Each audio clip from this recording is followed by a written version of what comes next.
Connection.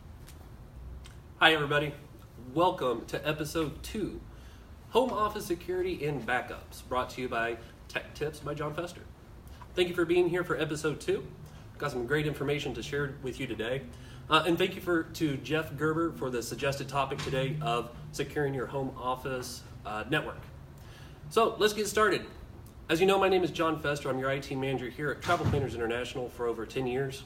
With over 3 certifications in security, business networking, I'm certainly qualified to share some suggestions with you. I'm personally responsible for safeguarding your data and our files, the systems, and I believe that I'm completely confident in being able to share with you some of these suggestions that can definitely improve your business security and your networking and your data as well. So jump right into it. Let's talk about securing your home office and network, and it's not just about your home office or network or data, but what I want to talk about is the whole aspect of it. As we're talking about laptops, data, internet, and all kinds of different things, we're also talking about cell phones, tablets, pictures, videos, documents, and all kinds of things that you need to secure. So how do you secure your home office? How do you secure all of these equipments? Certainly it's not really feasible to have to take the approach of each individual laptop and what must I do on this laptop and spend a week to secure it. Now let's move on to the next one and let's spend a week on that one. So the approach is really on a bigger scale. We're going to talk about your routers, your wireless routers, your firewalls, and those type of systems that would block any type of penetrations that you don't want hacks coming into your network. So how do you do this? Well, first of all, you need a managed wireless router. Now, what is the difference between a wireless router and a managed wireless router? The truth is that nowadays when you buy one, most of them are going to be managed. It simply means that you have the ability to log into it and make changes to the policies or the firewall, the settings of that router. And those settings are going to control like what it can do and what kind of signals it allows in or out. It can control who can connect to your wireless router, what the password is. Maybe you have some kids and you want to block certain websites. You can even block categories such as gambling or drugs or alcohol or anything that you want to block. And we do that here in our office as well. There's different categories that we're going to block because it's not business related. So you need a managed wireless router. Now if you have a wireless router provided to you by your internet provider, it could be Spectrum, which used to be Bright House, it could be AT&T or Verizon, and they provided you with this box and you have wireless. Now you never went to a store, you never purchased anything else. Most likely you're renting that from them. If you look at your bill, there should be a line item there signifying that you're paying them to use their wireless router. In that case, you're not going to have the ability to secure that wireless router to the fullest extent that you need.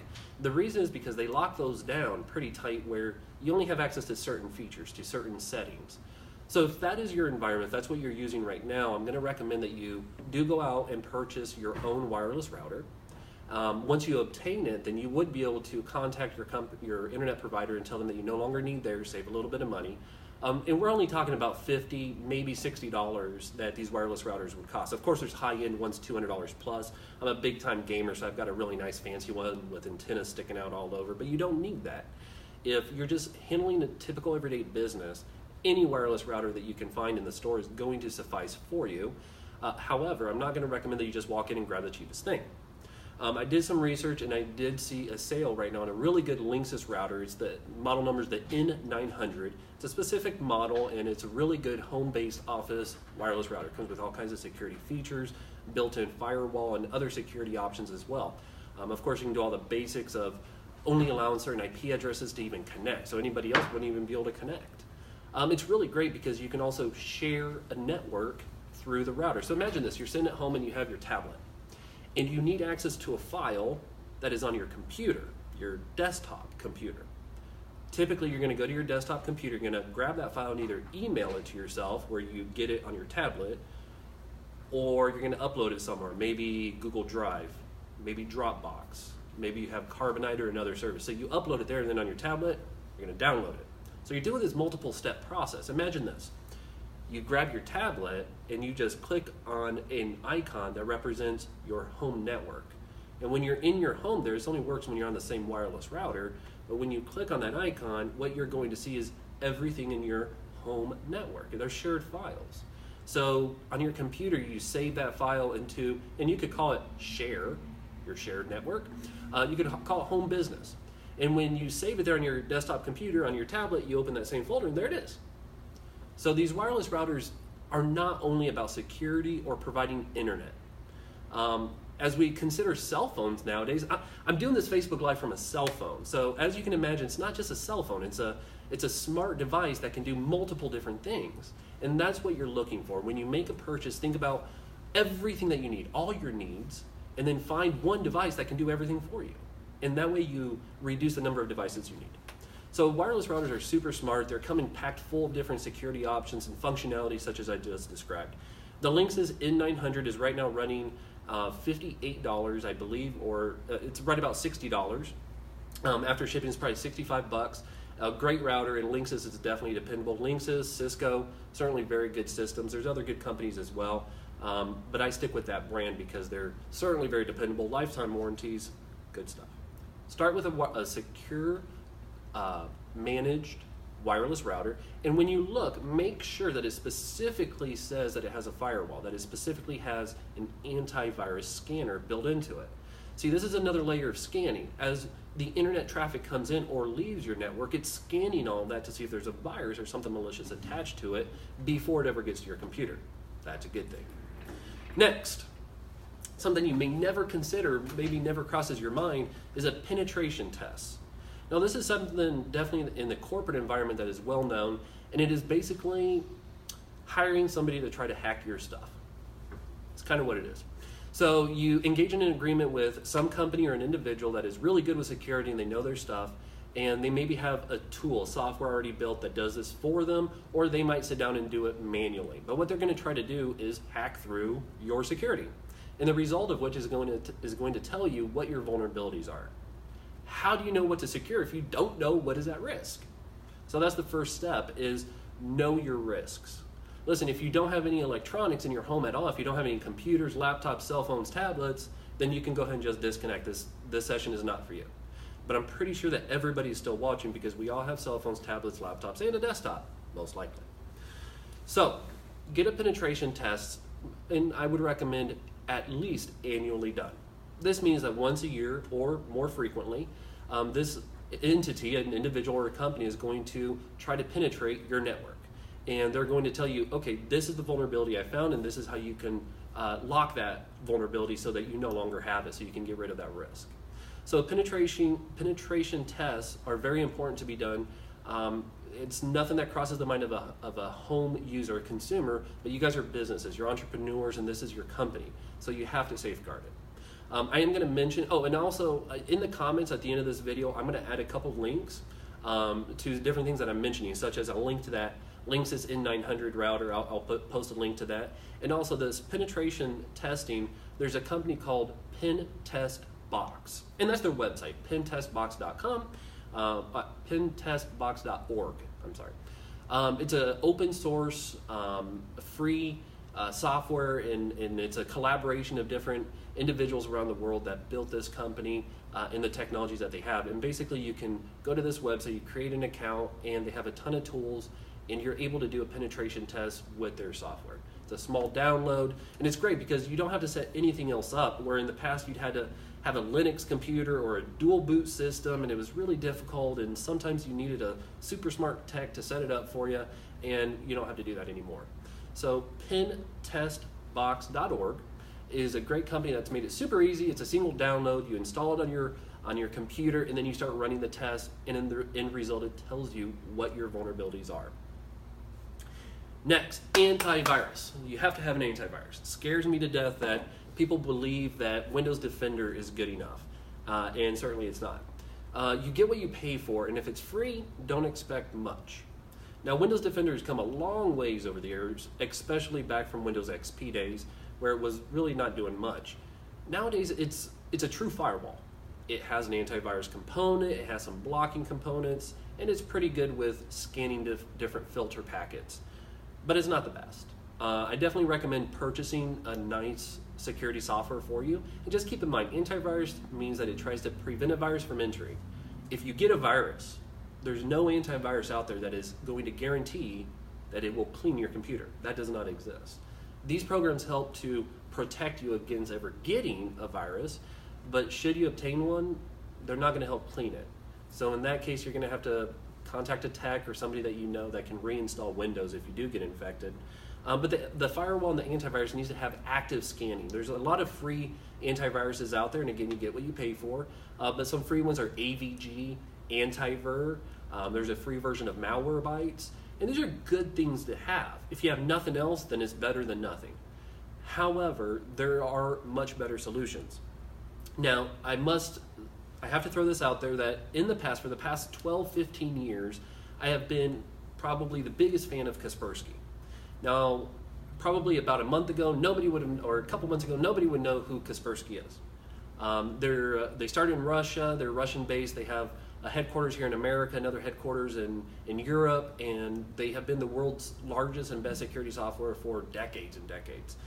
You know about the company now, most likely because of everything in the political world and in DC with the Russia investigations, etc. And without getting too involved in that, I must say I can no longer recommend Kaspersky, because not that I've seen any evidence of anything, but when there's so many allegations against somebody, you can't ignore it all. I can't ignore it. I don't know what the outcome is going to be. I might go back to Kaspersky in the future if they get their name cleared, but for now, unfortunately, I cannot recommend it any longer. I have removed it from all of my personal systems. We were not using it here at the office for the past many years, but I had to remove it from my personal devices just because of what I said. So if you are using Kaspersky, it's your own choice. I can neither recommend or tell you to remove it, but take in consideration everything that you have heard about in the news regarding them. The ones that I will recommend is Malwarebytes Anti-Exploit and Malwarebytes Anti-Malware premium versions. Again, there's Malwarebytes free, which is not going to do everything for you. It is a scanner, kind of a basic level scanner. But the premium versions of those softwares are fantastic. They're great software, they're easy to deploy, easy to manage, they take care of themselves, they update themselves, they scan themselves, they do everything. Really great software. It's comparable pricing as all the ones I'm going to mention are equal in price pretty much. So if you're concerned about price, don't be, because they're all about the same price. And you're talking roughly $50-$60 a year per device. That's about the average. The next one I would recommend is Norton Internet Security or Symantec Endpoint Protection. They're both the same thing. It's the same company. Symantec is the big conglomerate over top of Norton. Norton is a smaller entity, kind of a consumer product. And in the past, they had Norton 360, which I would never recommend because it was very slow. It slowed down your computer, used a lot of resources. But the current version, Norton Internet Security, is a good product. It runs smooth. It doesn't slow you down too much. It does active scanning, firewall, everything you need. Personally, I prefer Symantec Endpoint Protection. Again, same company. You get the same virus definitions and the same security, but Symantec Endpoint is more aimed at the corporate environment where you don't need certain other components that Norton has. For example, blocking of ads and things.